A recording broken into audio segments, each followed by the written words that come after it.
Tässä videossa mä haluan tarjota ratkaisun yhteen yleiseen ongelmaan suomen kielen opiskelijoiden keskuudessa. Eli sä saatat olla sun suomen kielen opinnoissa siinä vaiheessa, että sä tunnet vihdoin olevas valmis kokeilemaan suomen puhumista. Joten sä valmistaudut puhumiseen. Muistutat itsellesi, että virheillä ei ole väliä, muodostat mielessäsi täydellisen lauseen ja sanot sen suurin piirtein oikein. Jää! Ja sit sun suomalainen keskustelukumppani vastaa englanniksi. Epäreilua. Mutta juttu on niin, että tässä ei ole kyse susta tai sun suomen kielen taidoista.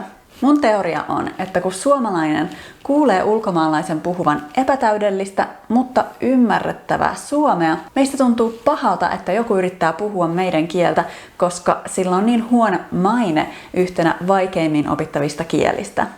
Joten osoittaaksemme vieraanvaraisuutta, kuten hyvä suomalainen, me vaihdetaan englanniksi ajatellen, että me helpotetaan sun oloa. Jos sä yhtään tunnet suomalaisia, niin sä varmaan tiedät, että yleensä me vaan ei haluta häiritä muita ihmisiä.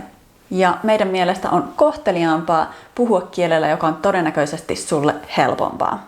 Toinen syy englannin käyttämiseen on se, että suomalaiset tykkää puhua englantia.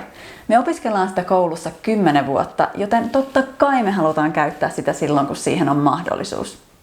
Mutta, ja tästä päästäänkin mun vinkkiin, mitä jos sä todella haluat harjoitella suomen puhumista? Siinä tapauksessa esitä, että sä et puhu englantia. Tämä saattaa kuulostaa maailman oudoimmalta vinkiltä, mutta mä tiedän, että jotkut mun opiskelijoista tekee tätä ja ne saa paljon enemmän harjoitusta suomen puhumisessa. Tämä toimii tietysti vaan, jos sun suomen taso on sen verran edistynyt, että sä saat sun viestin perille muutamasta virheestä huolimatta ja ymmärrät, mitä sulle vastataan. Ja tästä syystä mä suosittelen aina keskittymään ensin ymmärtämiseen, tuhlaamatta aikaa puhumiseen, kun sun sanavarasto ei ole vielä tarpeeksi kattava normaalien lauseiden muodostamiseen. Tämän takia esimerkiksi mun kurssi keskittyy pääasiassa suomen puhekielen ymmärtämiseen. Se on nopein tapa päästä sujuvalle tasolle myös muissa kategorioissa, kuten kirjoittamisessa tai puhumisessa. Mutta siis, kerro mulle, jos sä kokeilet tätä ovelaa tapaa harjoitella suomen kielen puhumista. Nähdään ensi videossa, moikka!